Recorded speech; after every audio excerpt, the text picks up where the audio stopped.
नमस्कार दोस्तों, स्वागत है आपका हमारे नवरात्र के स्पेशल वीडियो में। आज के वीडियो में उस चमत्कारी वृक्ष के बारे में बताने वाले हैं जिस वृक्ष पर स्वयं दुर्गा नवरात्रि के 9 दिन बस करती है। अगर आप सही समय पर इस वृक्ष को छू कर आ जाते हैं तो आपकी गरीबी, दुख, कष्ट सब समाप्त हो जाएंगे। दोस्तों, हमारे हिंदू धर्म में देवी माता रानी के अनेक स्वरूप कहे गए हैं, जिसमें वृक्षों को भीमा देवी के स्वरूप कहा जाता है। तो आज मैं आप लोगों को ऐसे के बारे में बताऊंगा जिनको नवरात्रि में वृक्ष छूना बेहद शुभकारी बताया गया है। नवरात्रि में इनको छूने से शत्रु दोष, कर्ज दोष, गरीबी दोष सब समाप्त होते। नवरात्रि के पावन पर्व चल रहे हैं। नवरात्रि के पावन पर्व में कुछ ऐसे वृक्ष है जो कि देव वृक्ष कहे गए, देवी वृक्ष कहे गए हैं। यह देवी के स्वरूप होते हैं, माता काली के स्वरूप होते हैं। और हमारे धर्म में पेड़ पौधे को देवी देवता मान करके हम इनकी पूजा करते हैं और हमें पूजा भी जरूर करनी चाहिए। साइंस भी कहता है पेड़ पौधे मनुष्यों को फ्री में प्राण वायु प्रदान करते हैं और पेड़ पौधे हमें ऑक्सीजन देते हैं और हमारे जो कार्बन डाइऑक्साइड होता है उसे ग्रहण करके सभी प्रकार के जितने भी नकारात्मक चीज होते हैं उसे अपने अंदर में स्वयं सोख लेता है और हमें ताज प्रदान करते हैं। तो पेड़ पौधे स्वयं तेज धूप में तपता है लेकिन मनुष्य को शीतल छाया प्रदान करता है। तो नवरात्रि के समय में कुछ ऐसे पेड़ पौधे हमारे धर्मशास्त्र में कहे गए हैं जिनको छूने मात्र से व्यक्ति के बंद किस्मत के ताले खुल जाते हैं, व्यक्ति का सौभाग्य चमक जाता है। हमारे शास्त्रों में पेड़ पौधों को बहुत ही गुणकारी कहा जाता है क्योंकि इनमें साक्षात देवता होते हैं। अनेक बीमारी का उपचार पेड़ पौधों में ही छुपा है, जनी बूटी में ही छुपा है। और भगवान श्री कृष्ण ने गीता में स्वयं कहा है कि वृक्षों में मैं पीपल का वृक्ष हूं। पीपल के वृक्ष को वृक्षों का राजा कहा जाता है। इसीलिए कृष्ण भगवान ने कहा पत्ता पत्ता मैं ही हूं, क्योंकि पीपल वृक्ष की जो आयु होती है सबसे ज्यादा होती है, सबसे अत्यधिक होती है। पीपल वृक्ष सर्वशक्तिमान होता है, पूजा पाठ में अत्यधिक इसका महत्व होता है। दोस्तों, इसीलिए भगवान श्री कृष्ण ने गीता में स्वयं कहा है कि मैं वृक्षों में पीपल का वृक्ष हूं। तो चलिए आज मैं आप लोगों को नवरात्रि के समय में छुए जाने वाले वृक्ष के बारे में बताऊंगा। तो जय माता दी अवश्य लिख दीजिए कमेंट में। दोस्तों, हमारे धर्मशास्त्र में अनेक ऐसे वृक्ष हैं जो कल्याणकारी होते हैं, मंगलकारी होते हैं। अगर इस वृक्ष को छू लेते हैं तो आपकी सभी प्रकार की परेशानी है, सभी प्रकार के कष्ट है, यह सब समाप्त हो जाते हैं। खास करके नवरात्रि के समय में इसका असर कई लाख गुना होता है। नवरात्रि के समय को शक्ति का पर्व कहा जाता है। शक्ति पर्व क्यों कहा जाता है? क्योंकि इस समय अचेत जो वस्तु होती है वह भी चेतना युक्त हो जाती है। अर्थात इस समय जो शक्ति हमारे धरती लोक में आ जाती है, नौ दुर्गा को क्या बोल सकते हैं हम? शक्ति बोल सकते हैं। तो माता रानी इस धरा पर आती है, इस पृथ्वी लोक पर आती है। तो जितने भी पेड़ पौधे हैं, जीव जंतु है, चल अचल सभी प्रकार के जो वस्तु हैं, यह सब में प्राण आ जाते हैं, न सब में शक्ति निहित हो जाती है, जागृत हो जाती है। तो इस समय कोई भी पेड़ पौधे को जाकर के छू दें। खास करके देवी स्वरूप कहे गए जो पेड़ पौधे होते हैं, जाकर के आप इसे छू करके आते हैं तो आपके जीवन की परेशानी है, दुख है, तकलीफ है, कष्ट है, रोग है, बीमारी है, कलह है, जीवन में चल रही बहुत बड़ी समस्या है, सब समस्या समाप्त हो जाती है। काल सर्प दोष, मंगल दोष, शनि दोष, राहु दोष तत्काल अपना असर दिखाती है और सब दोष खत्म हो जाते हैं। दोस्तों, आज मैं आप लोगों को 3 पौधों के बारे में बताऊंगा और यह तीनों पौधे देव वृक्ष कहे जाते हैं। वीडियो को ध्यान से देखना। अगर आज की वीडियो मिस कर दी तो फिर सारी जिंदगी आपको पछताना पड़ेगा, क्योंकि नवरात्रि ही एक ऐसा पर्व होता है, एक ऐसा समय होता है। केवल 9 दिनों के भीतर मैं आपको लंबी पूजा पाठ करने की जरूरत नहीं।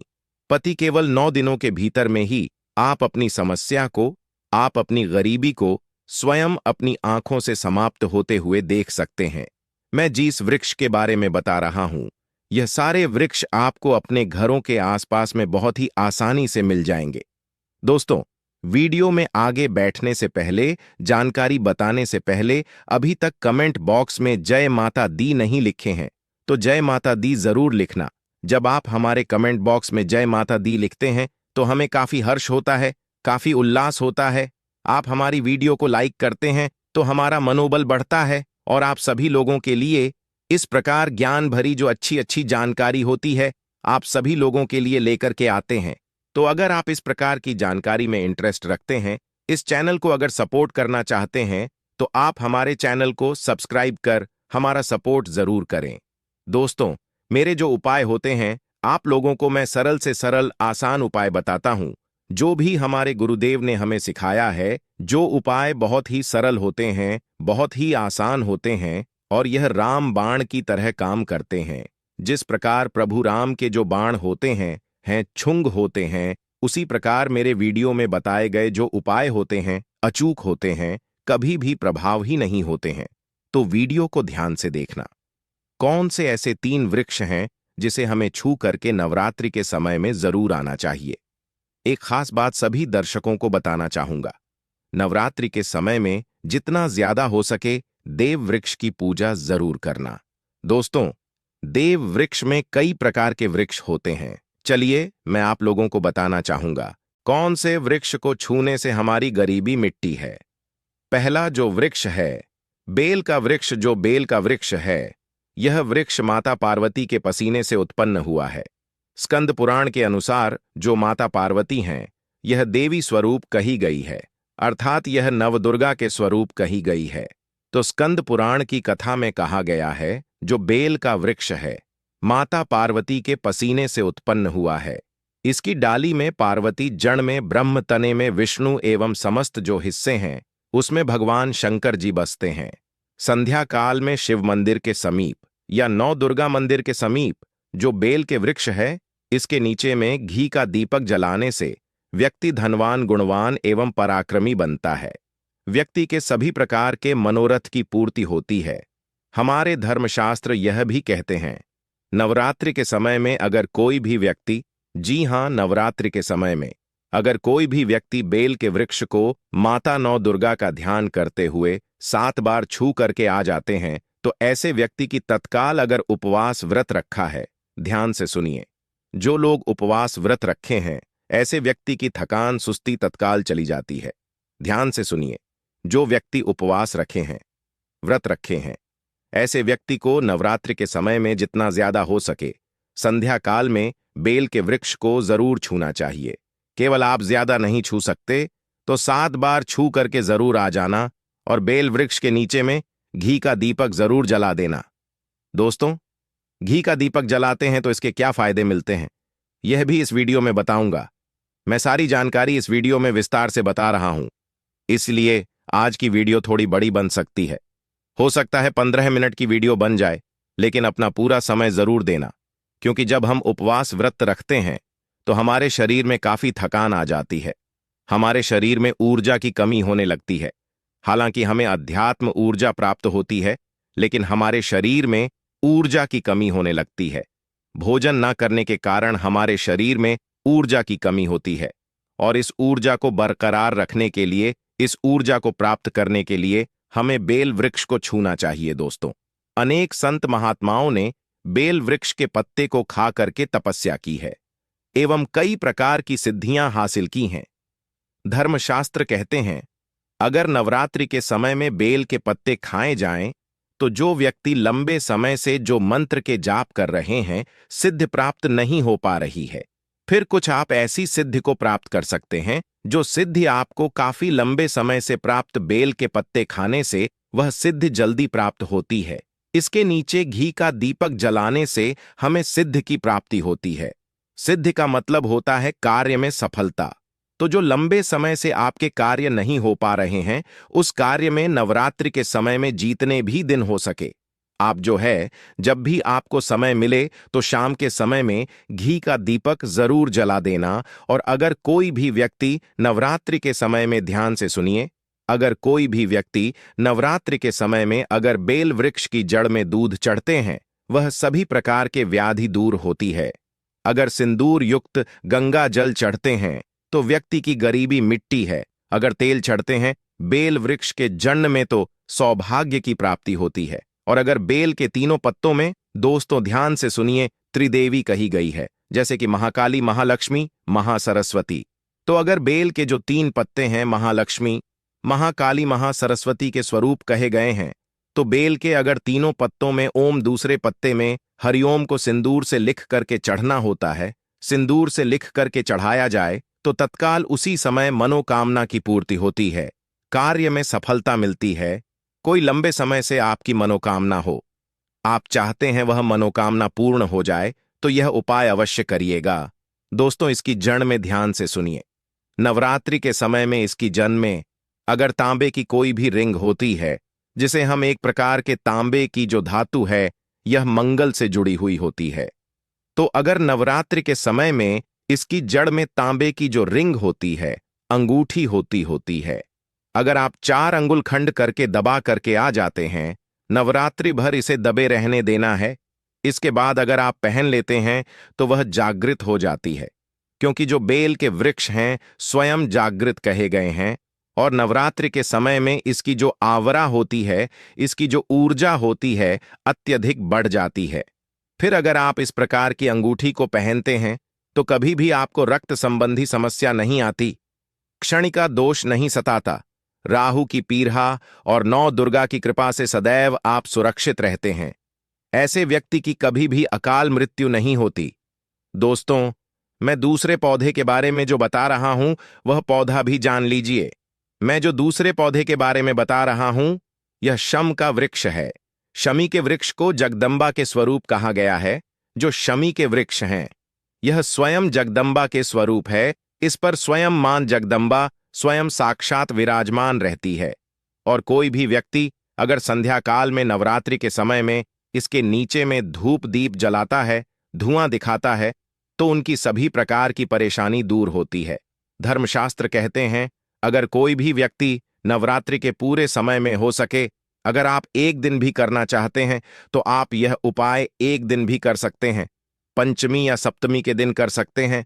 तो हमारे धर्मशास्त्र में कहा गया है अगर नवरात्रि के समय में लाल चूनी अगर कोई भी व्यक्ति मनोकामना बोलते हुए शम के वृक्ष में बांधे तो वह मनोकामना की पूर्ति होती है।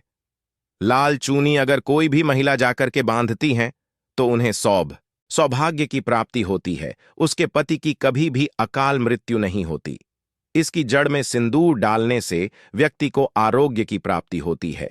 जो लोग लंबे समय से बीमार पड़े हैं, ऐसे व्यक्ति के जो घर में रहने वाले सदस्य हैं, तो वह लोग जो बीमार पड़े हैं उनके शरीर से 7 बार सिंदूर को उतारा करके शमी की जड़ में डाल सकते हैं, तो उनके रोग जल्दी ठीक हो जाएंगे। जो लोग लंबे समय से बीमार पड़े हैं या फिर आप बीमारी से बचना चाहते हैं, निरोग रहना चाहते हैं, तो इसकी जड़ में सिंदूर जरूर डाल देना मनोकामना पूर्ति करने के लिए। मैं एक मंत्र बता रहा हूं, इस मंत्र को बोलते हुए शम के वृक्ष को छूना है। इस मंत्र को बोलते हुए शम के वृक्ष को छूना है।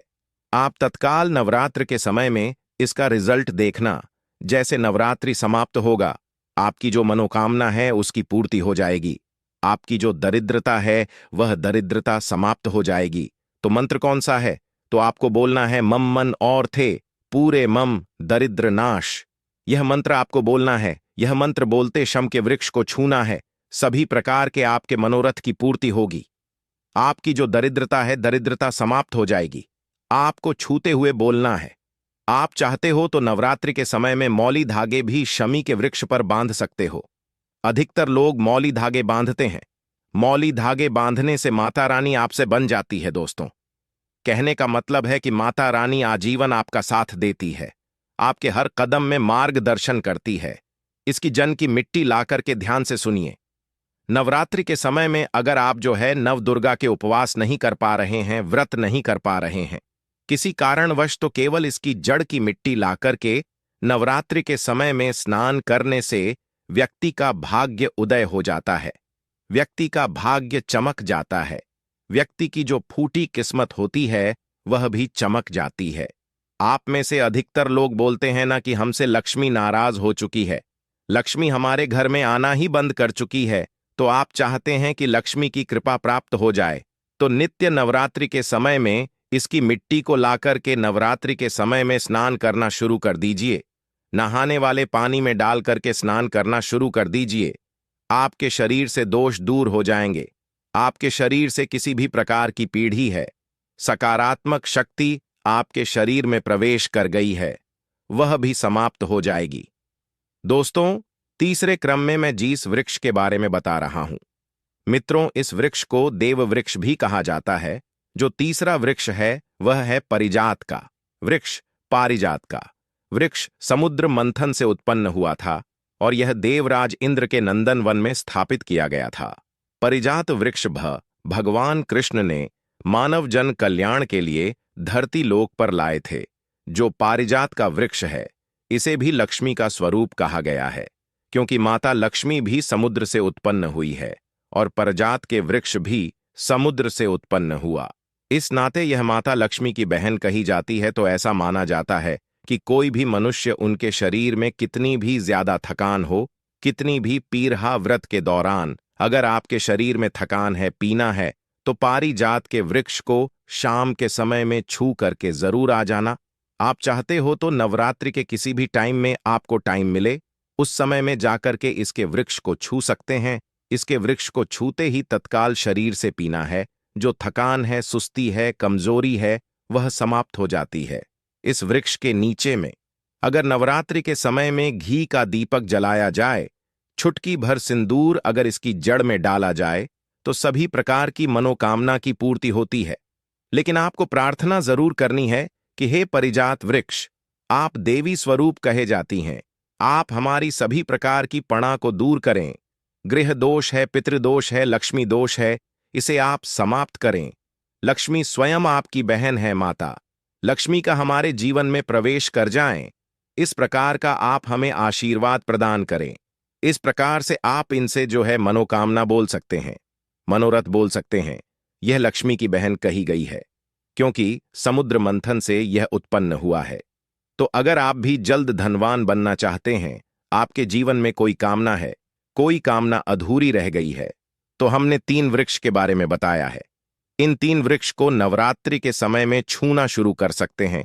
और अगर कोई व्यक्ति यह तीनों वृक्ष को छू लेते हैं, ध्यान से सुनिए, अगर तीनों वृक्ष को छू लेते हैं तो ऐसे व्यक्ति के कार्य सल होने से, ऐसे व्यक्ति की मनोकामना पूर्ण होने से दुनिया की कोई भी शक्ति नहीं रोक पाएंगे।